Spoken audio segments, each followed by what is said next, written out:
नमस्कार दोस्तों कैसे हैं आप सब। आई होप कि आप लोग अच्छे होंगे। दोस्तों, आप लोगों को पता होगा कि अभी जो इलेक्शन कमीशन है उसने वोटर लिस्ट रिवीजन का एक नया नियम बनाया है और उसके तहत जहां भी चुनाव होने वाले हैं अभी हाल के दिनों में, जैसे कि उसमें सबसे प्रमुख जो है वो है बिहार में आप सबको पता है कि अगले 2 महीने के अंदर अंदर चुनाव की प्रक्रिया शुरू हो जाएगी और अक्टूबर नवंबर के आसपास बिहार में चुनाव हो। और उसी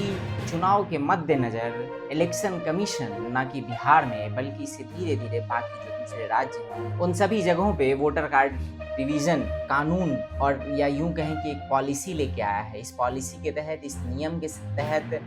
इलेक्शन कमीशन ने ये जारी किया है कि जितने भी वोटर्स हैं उन सबको एक बार फिर से अपने वोटिंग राइट्स को अवेल करने के लिए या वोटिंग राइट्स को यूज करने के लिए वापस से उनको रीवैलिडेट कराना पड़ेगा। और उसमें कई सारे डॉक्यूमेंट्स वगैरह लिस्ट किए हैं इलेक्शन कमीशन ने, जिन डॉक्यूमेंट्स को देने के बाद वो लोग वोटर लिस्ट में एक बार फिर से वो सारे डॉक्यूमेंट में से कुछ डॉक्यूमेंट्स देने के बाद या जो भी डॉक्यूमेंट लिस्टेड है इलेक्शन कमीशन के द्वारा दी गई है उसमें से डॉक्यूमेंट्स प्रोवाइड करने के बाद उनका वेरिफिकेशन होगा और वेरिफिकेशन के बाद जब चीज़ें प्रमाणित हो जाएंगी तो फिर उन लोगों को वोटर लिस्ट में ऐड किया जाएगा। दोस्तों, अब इस बात को लेके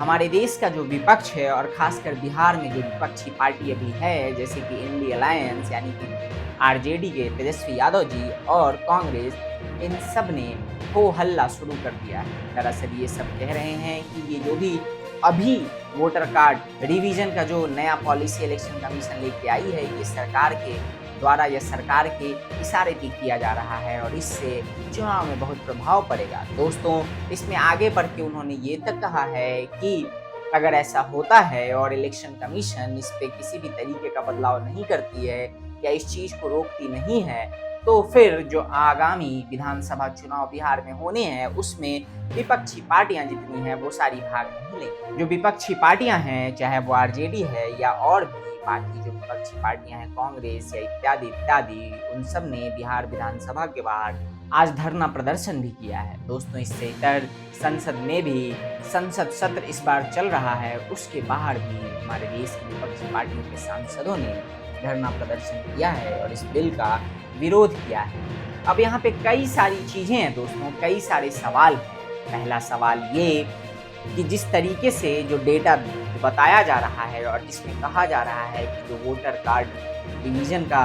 पॉलिसी है, जो नया नियम इलेक्शन कमीशन ने इम्प्लीमेंट किया है, उसके तहत बिहार में करीब करीब 70 लाख लोगों के वोटर लिस्ट से नाम कटने की संभावना है। अब ये काफी चिंता का विषय है और चिंता का विषय किसके लिए है दोस्तों? उन पार्टियों के लिए है जिन पार्टियों को ऐसा लग रहा है कि उनके विशेष समुदाय के लोगों के नाम कट सकते हैं इस रिवीजन लिस्ट और इसीलिए उनको ज्यादा दिक्कत है, क्योंकि वोटर कार्ड रिवीजन या वोटर लिस्ट रिवीजन जो कानून है,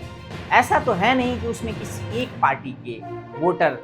हैं जिनका रिवीजन ही होगा। ये जो वोटर कार्ड या वोटर लिस्ट रिवीजन है वो जितनी भी पार्टियां हैं दोस्तों, चाहे वो बिहार में हो या फिर बंगाल में हो या फिर देश के अलग अलग हिस्से में या फिर देश के लेवल पे भी अगर हम बात करें तो वो जितनी भी पार्टियां हैं सभी पार्टी को वही जनता में से कोई ना कोई या कुछ संख्या में लोग वोट करते हैं, कुछ परसेंटेज ऑफ पीपल वोट करते हैं। ऐसा नहीं है कि सिर्फ एक पार्टी के लोगों का जो वोटर लिस्ट है वो रिवाइज किया जा रहा है या उनको वापस से रेगुलेट किया जा रहा है, नहीं, बल्कि इससे इतर जितने भी वोटर लिस्ट हैं यानी कि जो भी लोग उस वोटर लिस्ट में हैं सबका रेगुलेशन हो रहा है, सबके नाम को रिविजिट किया जा रहा है और सबको इस प्रक्रिया में शामिल होना पड़ रहा है। तो मुझे नहीं लगता कि इसके ऊपर किसी भी तरीके का क्वेश्चन मार्क उठाया जाना चाहिए और दरअसल अगर क्वेश्चन मार्क उठाया जा रहा है तो उसमें कहीं ना कहीं समस्या तो हो रही है। दोस्तों, मैं आपको बताता हूं कि आखिर ये समस्या क्यों हो रही है। ये समस्या इसलिए हो रही है क्योंकि आप सबको पता है और मैंने अपने पुराने वीडियोस में आप लोगों को बताया भी है कि किस तरीके से हमारे देश में लगभग 10 करोड़ के आसपास, ये ऑफिशियल डेटा नहीं है लेकिन ऐसा बहुत सारे लोगों का कहना है कि 10 करोड़ के लोग या 10 करोड़ के आसपास इलीगल इमिग्रेंट्स हैं। वो इलीगल इमिग्रेंट्स जो बांग्लादेश से भाग कर आए हैं या जो रोहिंग्या हैं, और इन बांग्लादेश